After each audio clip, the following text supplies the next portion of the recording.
Hello friends, मेरे desire classes में आप लोग का बहुत बहुत फिर से नए सेशन में स्वागत करता हूं। तो हिस्ट्री के मोस्ट इम्पोर्टेंट क्वेश्चन कर रहे थे जो आपके अपकमिंग जो एग्ज़ाम आने वाली है, चाहे आप छात्रावास की तैयारी कर रहे हैं, चाहे कोई भी स्टेट के एग्ज़ाम हो, सेंट्रल गवर्नमेंट।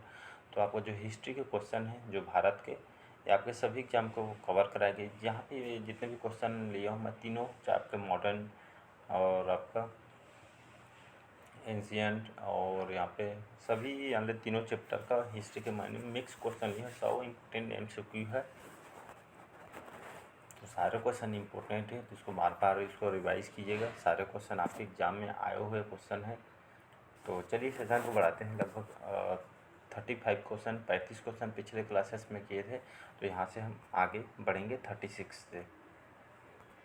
तो अगर पहले बार आए हैं तो चैनल को सब्सक्राइब करके रख लीजिएगा, ताकि जो भी नोटिफिकेशन आप तक पहुंच पाए। और इसका आपको PDF चाहते हैं तो इसका मैं टेलीग्राम लिंक दे दूँगा डिस्क्रिप्शन में, तो वहाँ से आप इसका PDF भी प्राप्त कर सकते हैं। हमारा 36वां क्वेश्चन है, मेगास्थनीज निम्नलिखित किस राजा के दरबार में भारत आया था? आपके चंद्रगुप्त मौर्य, हर्षवर्धन, चंद्रगुप्त द्वितीय या आपके डी है Bindusara.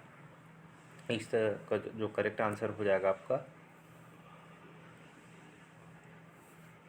A option correct answer हो जाएगा। तो मेगास्थनीज जो कि लगभग इन्होंने 304 ईसा पूर्व में ये आपके मेगास्थनीज ये आपके चंद्रगुप्त मौर्य के दरबार में आए हुए थे। इसको याद कई बार एग्जाम में क्वेश्चन पूछा जाता है।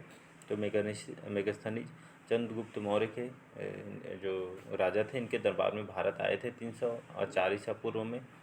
और ये आपके जो मेगास्थनीज थे, ये आपके यूनान के एक राजदूत था जो आपके चंद्रगुप्त मौर्य के दरबार में आए हुए थे। तो इसको याद रखिएगा, एग्जाम में क्वेश्चन पूछा गया है। अगला क्वेश्चन देखते हैं। किताब उल हिंद की जो इसके लेखक कौन थे? तो मेगास्थनीज, अल-बरूनी, इब्न बतूता या आपके फाहियान। तो इसका जो करेक्ट आंसर हो जाएगा आपका तो किताब उल हिंद इसको 11वीं शताब्दी में अल-बरूनी के द्वारा इसको लिखी गई थी। याद रखिएगा, बी ऑप्शन करेक्ट आंसर हो जाएगा। किताब उल हिंद 11वीं शताब्दी में सन पूछे तो 11वीं शताब्दी में अल-बरूनी द्वारा इनको लिखित एक प्रकार का एक किताब उल हिंद एक अरबी पुस्तक है। याद रखिए, अरबी भाषा में लिखा गया एक पुस्तक है, तो इसको याद रखिएगा। अगला क्वेश्चन देखते हैं। यहाँ पे 38 क्वेश्चन है। शिलालेख और संबंधित व्यक्ति, मतलब कौन से शिलालेख कौन से व्यक्ति से संबंधित है, यहाँ पे सूची दिया गया है। तो इस सूची में कौन सा मेल नहीं खाता या कौन से मैच नहीं करते, इसको बताना है। तो जूनागढ़ गिरनार जो शिलालेख है आपके रुद्र दामन से जुड़ी हुई शिलालेख है, ये आपका करेक्ट आंसर हो जाएगा। और आपका हाथी गुफा जो शिलालेख है आपके खारवेल से संबंधित है, ये भी करेक्ट हो जाएगा। ऐहोल प्रशस्ति जो आपके पुलकेशिन द्वितीय से संबंधित है। प्रयाग जो प्रशस्ति आपके स्कंदगुप्त से संबंधित नहीं है, आपके समुद्रगुप्त से संबंधित है। तो इसका करेक्ट आंसर हो जाएगा समुद्रगुप्त, न कि स्कंदगुप्त। तो इसको याद रखें, प्रयाग प्रशस्ति समुद्रगुप्त द्वारा कौशाम्बी में समुद्रगुप्त द्वारा लाया गया था। तो इसको याद रखिएगा। अगला क्वेश्चन देखते हैं। निम्नलिखित राजवंशों में कौन सा राजा भोज से संबंधित था? एक दोस्त, प्रतिहार, परमार वंश या चौहान से संबंधित था? तो राजा भोज, याद रखिए, राजवंशों में जो राजा भोज आपसे कौन से राजवंश से संबंधित था? तो आपके परमार राजवंश से संबंधित था। तो इसका 80 ऑप्शन करेक्ट आंसर हो जाएगा। एक भारतीय राजा थे, परमार राजवंश से भारतीय राजवंश से संबंधित थे। लगभग 14वीं शताब्दी में, याद रखिए, 9वीं से 14वीं शताब्दी के बीच जो आपके पश्चिम मध्य भारत में मालवा और आसपास के क्षेत्र में इन्होंने शासन किया था। तो इसको याद रखिए, हमारे भारतीय राजा है ये आपके परमार राजवंश के एक प्रसिद्ध राजा थे। तो इसका सी ऑप्शन याद रखिए, परमार वंश, ये एग्जाम में आया हुआ क्वेश्चन है। अगला क्वेश्चन देखते हैं। यहाँ पे निम्नलिखित कौन सी चोल राजवंश की राजधानी थी? कांचीपुरम, मान्यखेत, तंजावुर या आपका आमकोड। तो इसका जो करेक्ट आंसर हो जाएगा सी ऑप्शन तंजावुर। याद रखिए, आपके तंजावुर तमिलनाडु के राज्य के अंतर्गत आता है। तो उस समय चोल राजवंश की जो राजधानी तंजावुर हुआ करती थी, ये आपके तमिलनाडु के अंतर्गत आता है। तो इसको याद रखिएगा, आपका सी ऑप्शन करेक्ट आंसर हो जाएगा। और ऑप्शन में यहाँ पे उरायूर करके दिया रहेगा, तब भी ऑप्शन यहाँ पे लगा सकते हैं। इसके बाद देखते हैं हम मध्यकालीन भारत से संबंधित इतिहास। तो ये आपके अब यहाँ से मध्यकालीन भारत के क्वेश्चन स्टार्ट होते हैं। ये आपको मिक्स क्वेश्चन है। अगला क्वेश्चन है, गुलाम वंश के संस्थापक कौन था? अलाउद्दीन खिलजी, कुतुबुद्दीन ऐबक, बलवंत या आपके इल्तुतमिश। इसके जो करेक्ट आंसर हो जाएगा, गुलाम वंश के संस्थापक आपके कौन थे?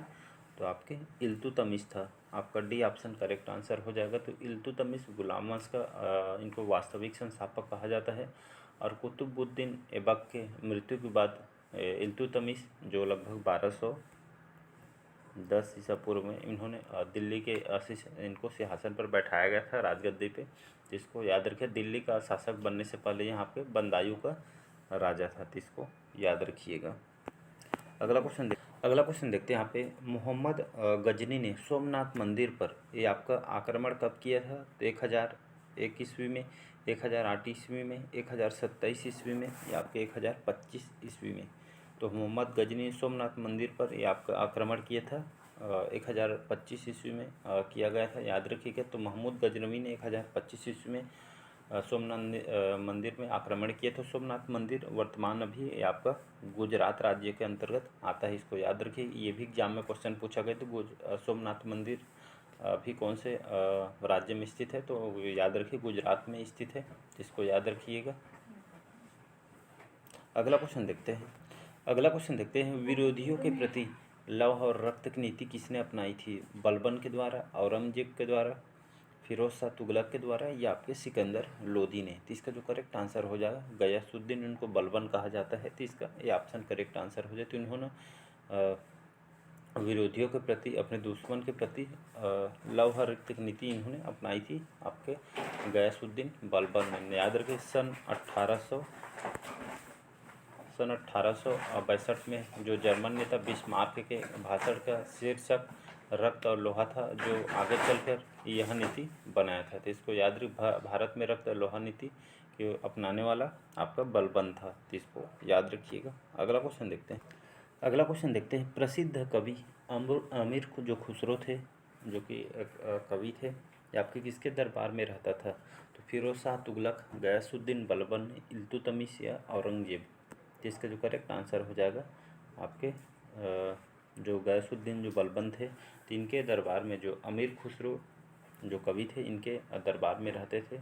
और साथ ही साथ अलाउद्दीन खिलजी, इनके मतलब शासनकाल में ही आपके कवि रह चुके हैं, तो इसको याद रखिए, इनके समकालीन रह चुके हैं। इनकी कुछ प्रमुख पुस्तक हैं जो एग्ज़ाम में आती है, जैसे आपका तुगलकानामा जो इनके द्वारा लिखी गई थी, तो इसको याद रखिएगा। और तारीख़ है फिरोज शाही, ये आपके जियाउद्दीन बर्नी के, ये पुस्तक जो है आपके एग्जाम में क्वेश्चन पूछे जाते हैं, तो इसको याद रखिए। अगला क्वेश्चन देखते हैं, नालंदा जो विश्वविद्यालय है, इनको नष्ट करने वाला ऐबक का सेनापति कौन था? तो अलाउद्दीन खिलजी, बख्तियार खिलजी, मोहम्मद काफूर या आपके मुस्तफ़ा। जिसका जो करेक्ट आंसर हो जाएगा आपका बख्तियार खिलजी। तो नालंदा विश्वविद्यालय जो शिक्षा के लिए इसको जाना जाता था, तो इसको नष्ट करने वाला ऐबक का सेनापति कौन था? तो बख्तियार खिलजी। तो इनके द्वारा नालंदा विश्वविद्यालय यानी इनके द्वारा आग लगवा दी थी इस विश्वविद्यालय में। यहाँ पर बख्तियार खिलजी एक तुर्की का शासक था, तो इसको याद रखिएगा। अगला क्वेश्चन देखते हैं, अंग्रेजों को भारत में कारखाना लगाने की अनुमति सर्वप्रथम किसने दी थी? तो शाहजहाँ के द्वारा, अकबर के द्वारा, जहांगीर के द्वारा, औरंगजेब के द्वारा। इसका जो करेक्ट आंसर हो जाएगा आपका, तो अंग्रेज़ों को भारत में कारखाना लगाने की जो अनुमति सर्वप्रथम किसने दी थी? तो आपके मुग़ल बादशाह जहांगीर थे, तो उन्होंने इजाज़त दी थी। तो इसका जो करेक्ट आंसर हो जाएगा सी ऑप्शन, याद रखिएगा। तो 1608 में, याद रखिएगा, 1608 में जो विलियम हाकिस थे, ईस्ट इंडिया कंपनी के जहाज़ लेकर सूरत आए थे। तो इसको याद है कि सबसे पहले उन्होंने सूरत में अपनी आपका फैक्ट्री लगाई थी। तो एग्जाम में ये भी क्वेश्चन पूछा जाता है। अगला क्वेश्चन देखते हैं, सल्तनत काल में दीवाने एक वही क्या था? तो एक सन विभाग था, कृषि विभाग था, वित्त विभाग था या पेंशन विभाग था।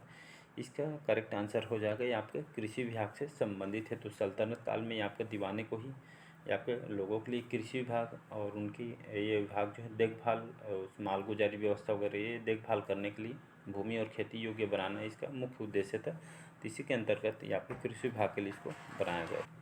अगला क्वेश्चन देखते हैं। इटालियन जो आपके इटली के जो जाने माने जो निकोलो कोंटी थी, इसके शासन मतलब किसके शासनकाल में भारत के विजयनगर में आए थे? तो देवराय प्रथम, देवराय द्वितीय, कृष्णदेवराय या मल्लिकार्जुन। तो इसका जो करेक्ट आंसर हो जाएगा आपके, ये आपका देवराय प्रथम के शासनकाल में ये आपके आए हुए थे। तो इसका ये ऑप्शन करेक्ट आंसर हो जाएगा। अगला क्वेश्चन देखते हैं। स्थायी सेना की नींव सर्वप्रथम किसने रखी थी? अलाउद्दीन खिलजी, इल्तुतमिश, फिरोज शाह तुगलक या जलाउद्दीन खिलजी। तो स्थायी सेना का जो नींव है सर्वप्रथम किसने रखी थी? तो ये आपके अलाउद्दीन खिलजी ने रखी थी। तो इसको याद रखिए, स्थायी सेना की नींव इन्होंने सर्वप्रथम रखी थी और इन्होंने नगद वेतन इन्होंने प्रारंभ किया था। तो इसको याद रखिए। अगला क्वेश्चन देखते हैं। ब्रिटिश राजदूत कैप्टन हॉकिंस किसके शासनकाल में भारत आया हुआ था?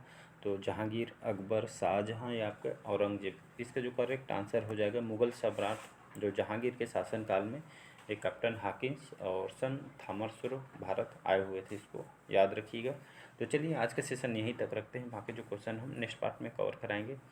तो आज के सेशन यहीं तक रखते हैं और कमेंट करके ज़रूर बताइए आपका स्कोर कितना बढ़ रहा है आपके 50 क्वेश्चन में। तो चलिए मिलते हैं अगले पार्ट में। अच्छा लगे चैनल को लाइक शेयर सब्सक्राइब कीजिएगा और इसके PDF मैं टेलीग्राम में दे दूँगा, डिस्क्रिप्शन में वहाँ पे मैं लिंक दे दूँगा, तो वहाँ से इसका PDF भी आप प्राप्त कर सकते हैं। तो चलिए आज के लिए बस इतना ही। Thank you.